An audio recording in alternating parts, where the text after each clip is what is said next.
the comic where Spider-Man sat with a villain while he passed away. We open on Flint Marko, the Sandman, one of Spider-Man's most formidable villains, reminiscing on his first battle with the Webhead. He's screaming at his past self to stop, saying this isn't who he is. But as he laments, you can't change the past. You can only relive it. Suddenly he's awoken on a New York sidewalk by a friendly stranger offering a hand, but he's falling apart. He can't even touch her without his fingers shifting into grainy pieces. He rushes into a pharmacy, and the scene changes to the familiar face of one Peter Parker, reporter for the Daily Bugle, and currently on the receiving end of a stern talk from Robbie Robertson.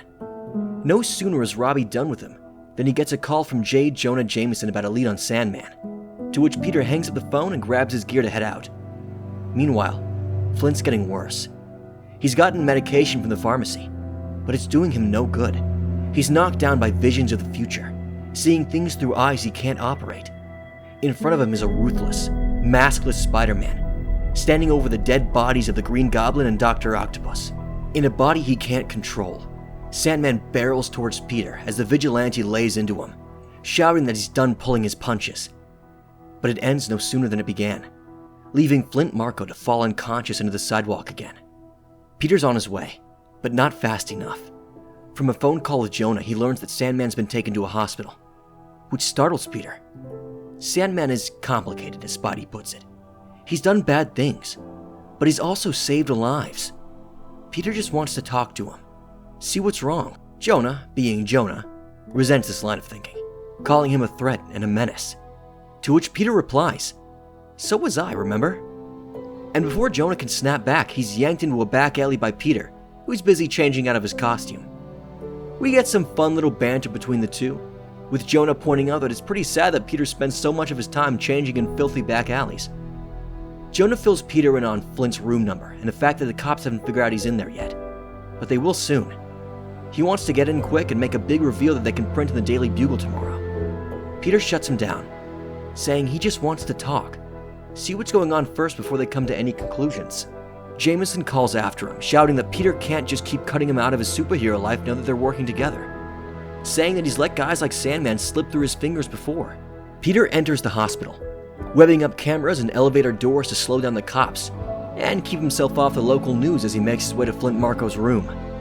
When he enters, Flint is having another vision, this one much weirder than the others. He's in a bed, with an alien woman he doesn't know, watching the heat death of the sun. Whatever those doctors put him on, I want some of it. Spider-Man startles him back to reality. The vision slowly fading as Sandman can't help but laugh at his predicament. Here he is, dying in a hospital bed and losing his mind, and he still has to deal with the wall crawler. They chat for a bit, Marko revealing that this all started a week ago. All of a sudden, he just couldn't pull his sand together anymore. He went to several powerful Marvel characters he thought could help him, but none could. So now he's out of options. Peter tries to keep the situation light, making a few quips and offering suggestions on who could help. People like Tony Stark and Hank McCoy. Not gonna lie, I think I'd like to see a Sandman-based Iron Man suit.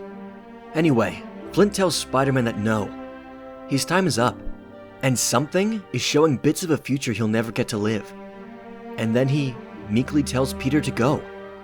He lived his life on his own, and he'll die alone. But Spidey, seeing the cops have finally figured out who's in that hospital room, asks Marko where his favorite spot in the city is.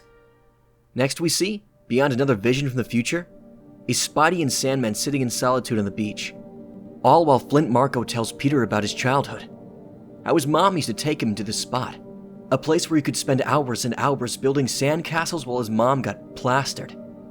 He calls it poetry, that he ends up being the same sand waiting to be washed away as his old childhood sandcastles.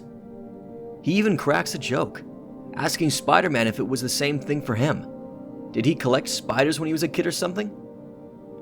Peter tries to joke along, but it's fully dawned on him that this is the last conversation Flint Marko will ever have with anyone, and he offers to take off his mask, so the former villain will at least see a friendly face before he goes. Sandman refuses the offer, saying that he found comfort in thinking of Spider-Man as butt ugly under the mask all these years. They sit in silence for a moment, before Peter can't help but offer once again to get Flint to someone who can help. Maybe the Fantastic Four, or even Doctor Strange. It might not be too late. Sandman says he appreciates it, but yeah, it is. And with that, his body fully falls apart. What's left of him getting swept up into the wind over Spider-Man, with nothing left behind but his hospital gown and a pile of sand. This story was written by the ever-wonderful Chip Zdarsky, who's only really gotten to flex his creative skills on Spider-Man every now and then. When he does, though, it's amazing. It's spectacular. Dare I say, it's sensational. I love the writing between Peter Parker, Jameson, and Sandman in this comic so much. He manages to add some real nuance to the situation, especially with the inclusion of old JJJ. This storyline is specifically from Peter Parker, the Spectacular Spider-Man, issues 308 and 309. Go check them out. Oh, and Jonah was not happy that Peter ended up taking Sandman to a beach instead of letting the cops take him away, leading to Peter going off on him pretty hard. I actually did a voiceover of that a while back, and I'll slap it onto the end of this. So please, enjoy. Oh my God, shut up! For once in your life, he's dead, okay? Are you happy? I helped him leave the hospital so he could die the way he wanted to, not waiting for cops to try and take him away.